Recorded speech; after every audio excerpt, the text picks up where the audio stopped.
Simply due to the eye-catching premise. I know that while it's kinda come and gone already without any fanfare, soon enough people will come around and recognize In a Violent Nature for the masterful gore fest that it is. And I would be reviewing The Substance because I really wanted to watch that, but sadly, my small-time theater stopped showing it after only 2 days. And because I was sick during that, I missed it. So instead, I put this on, and man am I glad I finally got around to it. Welcome to Sandwich Reviews. I'm the Talking Sentient Sandwich, and I'm sure glad this killer is only interested in delinquents and not sentient sandwiches, because otherwise I would have been a goner. But really, it was the premise of being all from the perspective of the killer that got me to desperately search for any theater within 100 miles of me that might have been showing it back when it was being released. And I'm not about to dox myself, but let's just say I live in a small enough town that no one was showing it anywhere near me, so I had to wait. I remember having a similar experience when trying to watch Everything Everywhere All at Once, and I just really wish some of these niche indie movies could get wider releases, because that long wait was not fun. Really not looking forward to doing that again with The Substance. But again, once I finally watched In a Violent Nature, I had so much fun. It reminded me of a modern-day Texas Chainsaw Massacre, which is saying a lot, because there is a modern-day Texas Chainsaw remake, but we don't talk about that. And there are parts of this movie where the writers asked, what is the most insane and uncomfortable thing we can put on screen?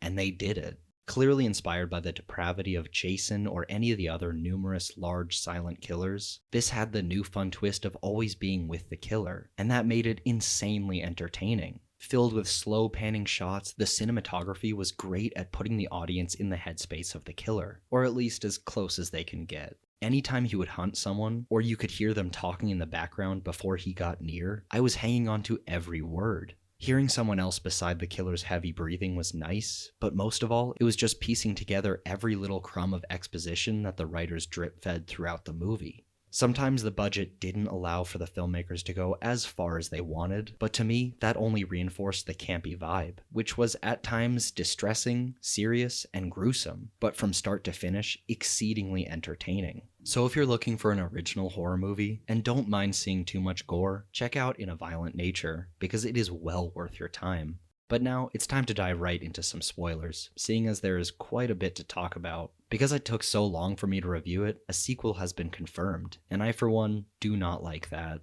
I loved the ambiguous ending because for the first time we weren't with the killer, and we were given the POV from someone else. It was the perfect cap on this story by ending with a short sequence that essentially becomes the movies it's imitating. And on top of that, I feel like I was in her shoes because I was looking for the killer just like she was. Not that a sequel would take any of that away, I just doubt the execution could be as impactful. The shock value was what worked well, with the brutal kills and supernatural story. And speaking of, I did not see the supernatural side of it coming at all. I probably should have, since it did start out with a killer being buried underground. He had a little breathing straw, but I probably still should have guessed it. The whole necklace storyline as well could have just been a red herring, just a random object the killer was looking for, yet I doubt that's the case. But it still could be another fantastic, ambiguous aspect of the film. Sometimes I was taken out by just how insane the kills were, like when the villain pulled someone through a hole in their chest, and that's when the filmmakers overstepped a little, but that didn't take away from how much fun I was having. If anything, it made it more fun.